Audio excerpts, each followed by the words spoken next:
என் பேர் சண்முகப்பிரியா. நான் தொழில்முறை ஓவியரா ஒரு 15 வருஷத்துக்கு மேல நான் வேலை செஞ்சுட்டு இருக்கேன். என்னை ஒரு ஆர்டிஸ்ட் அப்படின்னு அடையாளப்படுத்தினதே அந்த சித்திரகதி ஓவியங்கள் தான். அது எனக்கு ரொம்ப பிரமிப்பா இருக்கும். அது பார்க்கறதுக்கு ரொம்ப பிடிக்கும். ஸோ அதோட மெயின் அந்த ஸ்டைல் எனக்கு ரொம்ப பிடிக்கும். நல்ல ஒரு ஸ்ட்ராங்கான ஒரு ஸ்ட்ரோக்கு. கலர்லாம் நல்லா வைப்ரண்ட்டாக இருக்கும்.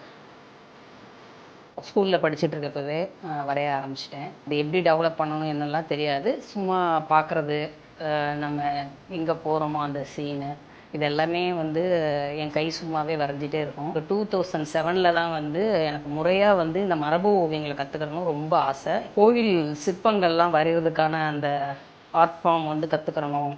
ஸோ ஒரு ஒரு விஷயமா தெரிய தெரிய இது ஒரு சாதாரணமாக ஒரு 2-3 வருஷத்தில் முடிக்கிற விஷயமே கிடையாது. லைஃப் லாங் எடுத்துகிட்டு போகிற விஷயம் அப்படின்னு எனக்கு தோணுச்சு. டெக்ஸ்டைல் ஷோரூம், அதுக்கப்புறம் நிறைய வீடுங்கள், அதிலலாம் அவங்களுக்கு பிடிச்ச மாதிரி பண்ணி கொடுப்பேன். பட் இதெல்லாம் பைசா சம்பாதிக்கிறதுக்கு மட்டும்தான் எனக்கு உதவியாக இருந்தது.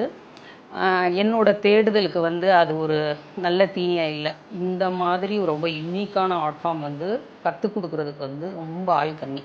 நாங்கள் கற்றுக்கிட்டு எங்களோட விடாமல் நான் இன்னும் கொஞ்சம் பேருக்கு அதை ரீச் பண்ணுற மாதிரி அதை கற்றுக் கொடுக்கணுங்கிற ஆர்வம் நிறையா இருக்குது. ஒரு இடத்துக்கு வர்றது இந்த ஃபீல்டுன்னு இல்லை, எந்த ஃபீல்டுனாலும் நம்ம சுயமாக ஒரு தொழில் பண்ணணும்னா அதுக்கு நிறையா ஆர்வத்தையும் தாண்டி நம்ம அதில் ஏதாவது ஒன்று உருவாக்கிக்கிட்டே இருக்கணும், க்ரியேஷன் பண்ணிக்கிட்டே இருக்கணும். அப்போ தான் நம்ம பார்ப்பாங்க.